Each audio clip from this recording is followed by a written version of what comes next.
Hello, I'm Erik and welcome back to Behind the Curtain. Here we showcase student productions, whether it be a short film for class, a personal project, or even a feature film. Today we'll be sitting down with the writer and director Grace Timpe to discuss her avant-garde film, The Roommate. This film happens to be the first and only submission to MTV Cribs that they sent back and then later blacklisted the source of the submission. So let's take a look, and then after we'll get the inside scoop from the creative mind that made it all happen.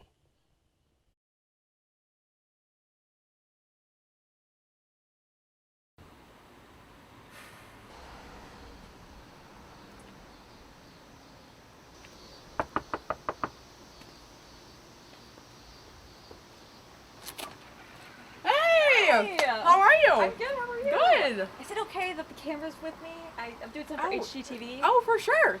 Yeah. Hi. Thanks. Come on in. Thanks for doing this. Yeah. Oh, of course. Okay, so as you know, 4-bedroom. One bedroom is downstairs, but basically that's the entire basement. Okay. And I'm just warning you now. It's a mess. That's okay. I'm sure it's not that bad. So if you follow me this way, it's our kitchen.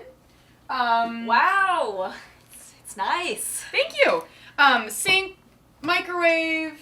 We got nice cabinet space up here. Keurig, air fryer, very spacious pantry actually. Yeah. Toaster oven, anything you could possibly need. Excuse me. This is our fridge space. Good hole in the wall there. Yeah, I think it has character. Yeah. I think, yeah. It's nice. Honestly, it does the trick. Yeah. So, Okay. yeah. It's good. Thank you. Kitchen. Wow. You weren't kidding about it being a mess. Well, I'm trying my best, so. It's definitely spacious. Great. So, you have space to entertain. Do you have people over often? I do. I actually had a friend who slept on this couch for like 15 days over the summer. So. Interesting. Was she Yeah. homeless? She was. Yes, she was homeless.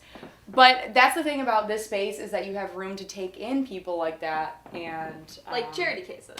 Yeah, just like you. So, because you waited so long to find somewhere to live. So. Yeah. Right. Yeah. Right. Mhm.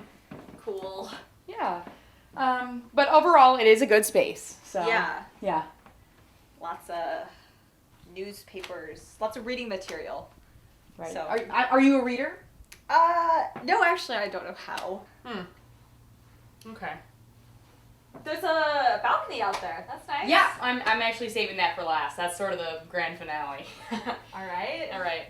Yeah. Would you want to see upstairs? Sure. All yeah. right. Follow me. Can't be any worse than this.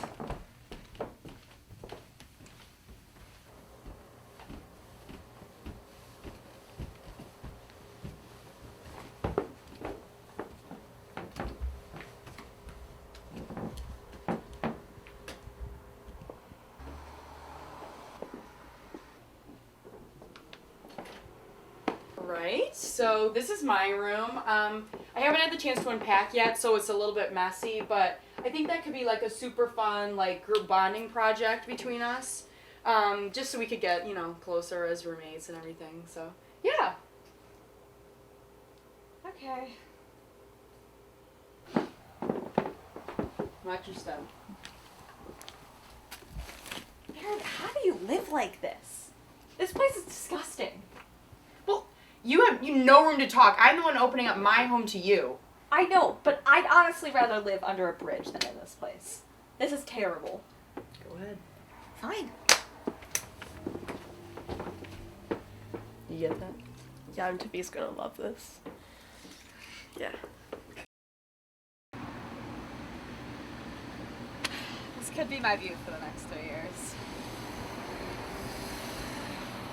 And I do need a place to live. Welcome home.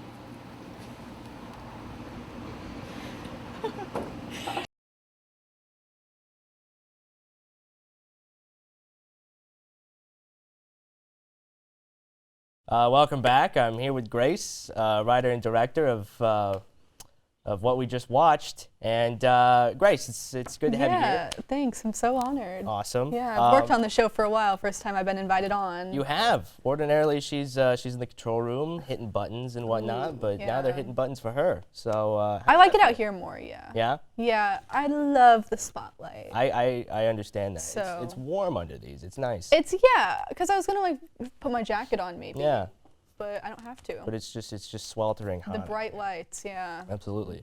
Mm-hmm. So I'm curious. This film it follows a camera crew through a house, and I'm curious. That was your house, right? Yes, that was my house. Okay. And did you make it just inundated with garbage for the movie, or did you use that to your advantage? It was actually just kind of, I used it to my advantage. So that's just what our house looks like. I would say 99% of the time. Okay. And, I had to get this film, done over the weekend. And I was like, well, like, I don't want to go anywhere. I don't really want to clean. So the premise of the film was based around the fact that our house is, like, disgusting. Okay. Yeah.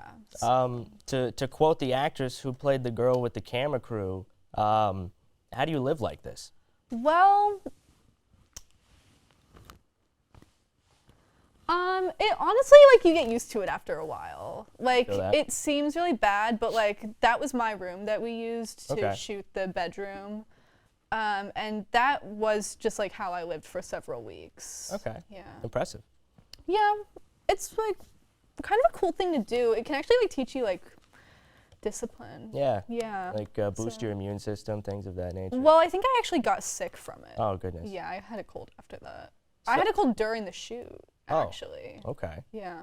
Is that why you chose to include the whole crew, meaning the boom mic operator, and not yourself, or where did that idea come from? Well, you can see me a little bit in the reflection of the mirror at one point. Oh. Yeah, a little cameo, a little, like, for, film heads, film buffs who watch really closely, you can Right. see me. But yeah, I guess the main reason is that I wasn't, a bigger part to play. I didn't give myself any lines. First is because I'm, really humble. I don't want to, like, it's too big of a splash. It's the first project Right. for the class, I don't want to come on too strong, but I did have to include myself a little bit. But yeah, I really wanted to, like, push the focus to, my beautiful roommate, Sydney, who played the boom mic operator. It was a character she was playing. That boom mic was not operational. Oh, okay. Fully just for the film.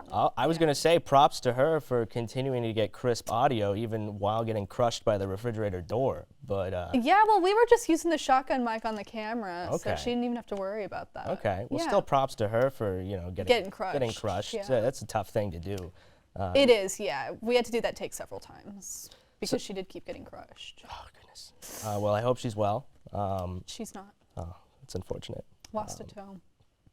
Well, I am curious. Was this for like a personal project, or did you make this for a particular class? This is for the directing class taught by Craig Erpelding, directing the cinematic story. Cool. Craig is just kind of like this guy around the media school. I'm sure you'd recognize him. Craig. Like, imagine like a man. I recently found out he's 45 years old. Oh, It's- 45-year-old Craig. 45-year-old Craig. Okay. Yeah, so it was for his directing class. He really liked it. He said it was best in the class. Okay. So was this scripted then, or was it improvisational? It's hard to tell, honestly, because obviously the script had to come from somewhere. Were the actors improvising at any point? Isn't all acting kind of improv, Sure. I would say I definitely told the class I wrote the script. Right. But what really happened, we'll never know. Okay. Yeah. Did Craig believe you that you wrote the script? Did he believe that the first action line was "Girl answers door with bag of marshmallows"? I don't know if he believed it. I certainly told him I wrote it, but what goes on in that man's mind, I'll never know. You'll never know. No, I had to tell him what Spotify was. Really? Just last week. Yeah. He didn't know. 45-year-old Craig. Doesn't That's the know way it is. Spotify. Sad day. So where did you get your actors to play these roles? Were they just friends, or was there an extensive casting process? It was a little bit of both. I'm just friends with a lot of talented actors, so like yes, the casting process was pretty extensive. However, I was fishing from a small pool because I already know so many talented people. Erin, who played the girl who lived in the house already, the roommate, the titular one. She, you know, we've been friends, we know each other, and I actually kind of thought of her when writing the role. But then for the other roommate, the girl who has the camera crew, Maggie, that was just my roommate. Okay. Yeah. So would you say writing specifically for these close friends inspired you in a way? Absolutely, because I could really like take their personalities into account. Like I knew what it would look like on the screen. You know, it was very nice to be able to picture them saying all these lines I wrote. To build more on, I guess, what inspired you, I noticed in your beautifully crafted mise en scène that shirtless Gibby is in frame for nearly 49 seconds of the 49 film. exactly. Yes, I timed it. Okay. And I'm curious, that's roughly 20% of the whole production. So would you say the roommate is 1/5 inspired by shirtless Gibby? Yeah, I would say so. Yeah. Okay, it looked like it. Yeah. Well, I mean, we couldn't have had such an amazing set without him. I think the film would have been lacking a lot. Obviously, 49 seconds worth of the film would have just had a blank, empty space on the wall. Exactly. That's what I was So, thinking. thank God for him. Beautiful mise en scène, Yeah, I'd have to thank say. you. Well, I think it was a great set. It was really cool. Did you have to search specifically for a house that had a ground floor balcony? I thought that was very interesting. You know, actually, Erik, a little behind the scenes fact, that balcony is not on the ground floor. Oh, The house is built on a hill. Hill House. So the opening, you come out onto the ground floor from our front door, and you know, that's just a normal ground floor, but then the hill comes down under it, so you got onto the balcony, and it's in the air. Okay. Yeah, not on the ground. Well, that's interesting. Yeah, Well, feat of architecture. yes, thank you for that architectural lecture, and thank you for being on the show, Thank you Grace. so much. So, It's a long way to lean over. yeah, it's very uncomfortable, but we'll drag it out. Yeah, Well, thank you again for being on the show. thank you. And for having me. thank you for tuning in. As always, if you, a friend, a lover, a grandma, a loving grandma, or even just a person you know who's interested in submitting a student production to be featured here on our show, you can refer to the link on screen now, or if you're more into copy and pasting, you can find it down in the description too. By the way, if your grandma wants to submit something, she can. She just has to be enrolled as a student at IU. Until next time, I'm Erik Hunter, and this has been Behind the Curtain.